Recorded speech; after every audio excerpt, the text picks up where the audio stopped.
کہ اگر ایک بندہ یوں دیکھتا ہے کہ اللہ تعالیٰ نے اس کو یہ چیز عطا فرمائی ہے، یہ اللہ تعالیٰ اس سے چھین لے اور مجھے عطا فرما دے،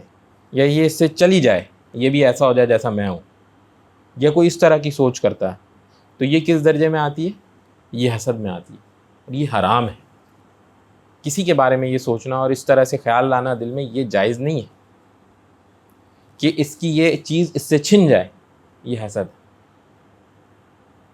ایک اچھی نیت کے ساتھ بھی یہ کیا جا سکتا ہے، وہ کیا؟ واقعی کسی کو دیکھیں بھئی مال ہے، اچھا نیک پاک صاف طریقے سے کمایا ہوا مال ہے، حرام طریقے کا نہیں ہے، یہ پتہ ہے، جائز طریقے کا ہے، لوٹ مار نہیں کرتا، بدماشیاں نہیں کرتا، یعنی اللہ کی نافرمانیوں میں نہیں لگا ہوا۔ اب پھر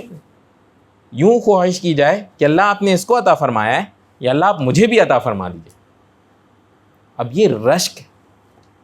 یہ پسندیدہ ہے، یہ کرنا چاہیے، یہ کریں، یہ جائز ہے۔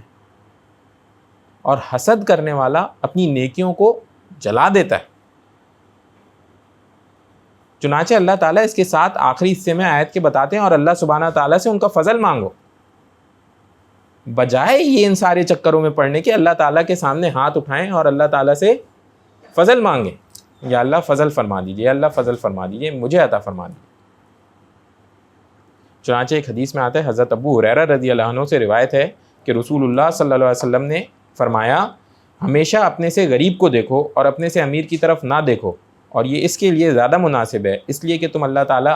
کی کسی نعمت کو حقیر نہ سمجھو گے۔ مسئلہ یہ ہے کہ انسان جب یوں دیکھنا شروع کر دیتا ہے تو رشک تو ہوتا نہیں ہے،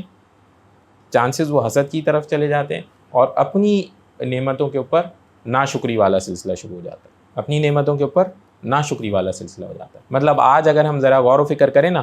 آج اس وقت ہم غور و فکر کریں تو ابھی پیچھے دنوں اگر آپ لوگوں کے علم میں ہو کہ یہ جو رشیا اور یوکرین کی جنگ چل رہی ہے، اس میں پتہ نہیں کتنے سارے لوگوں کے گھر تباہ برباد ہو گئے، ان کو نکل کے وہاں سے جانا پڑا۔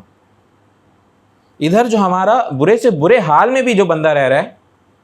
شاید جھوپڑی میں بھی جو رہ رہا ہے، اس کو اس طرح کی کوئی تکلیف نہیں ہے، وہ محفوظ ہے اپنے گھر میں، اس جھوپڑی میں محفوظ ہے، مطلب جھوپڑی کے اندر بھی محفوظ ہے۔ جو وہاں سے اٹھ کر کے، جن کو اپنا گھر بار چھوڑ کر کے، بیوی بچے پتہ نہیں کہاں، تو کس طرح سے ایک سفر ہے،